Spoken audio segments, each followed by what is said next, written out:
What we need to talk about is the mole. The mole is a counting number like the dozen. So you know what a dozen is, right?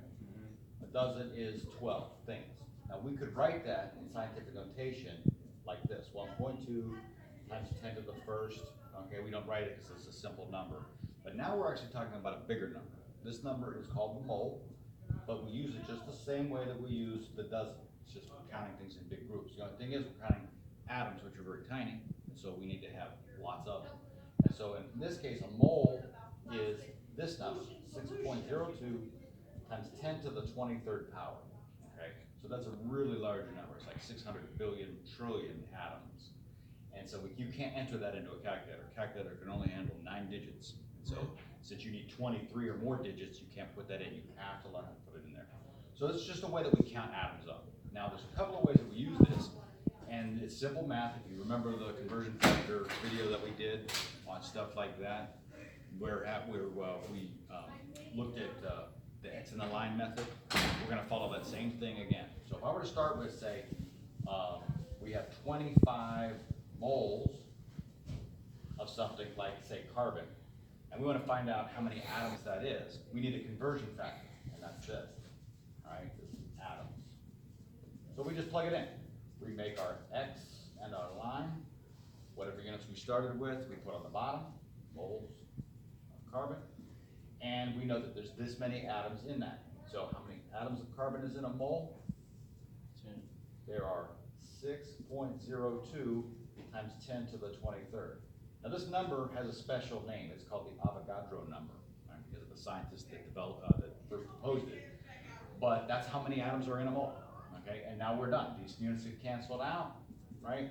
All we have to do in our calculator is put this into the calculator correctly, multiply it by 25, and we're done. All right.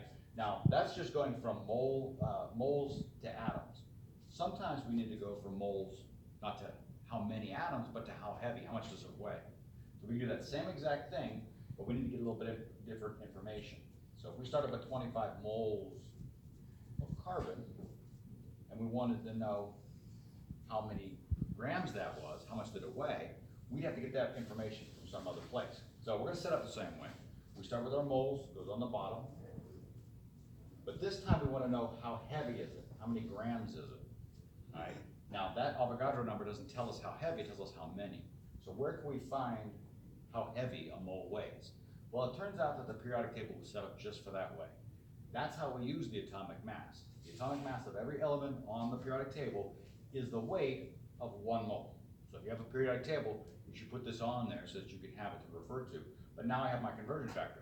So when I look here, I know that the moles is 1. All right, the periodic table tells me that 1 mole weighs 12.011 grams. Do the exact same thing.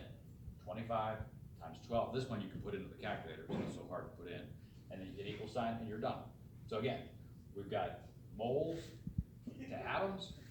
Here we have moles to grams. And then the only other one we need to do is go from from grams of carbon to atoms of carbon. And if we did that problem, if we still set it up the same way, we would just have a different conversion factor. Now, here's the little trick, see if it gets just logic. If 1 mole is this many atoms, and 1 mole weighs this much, the conversion factor between atoms and grams should just be this many grams and this many atoms. So that's your third calculation. I'll make another video to show how that one does it. If you can show moles to atoms and moles to grams, you've got everything that you need.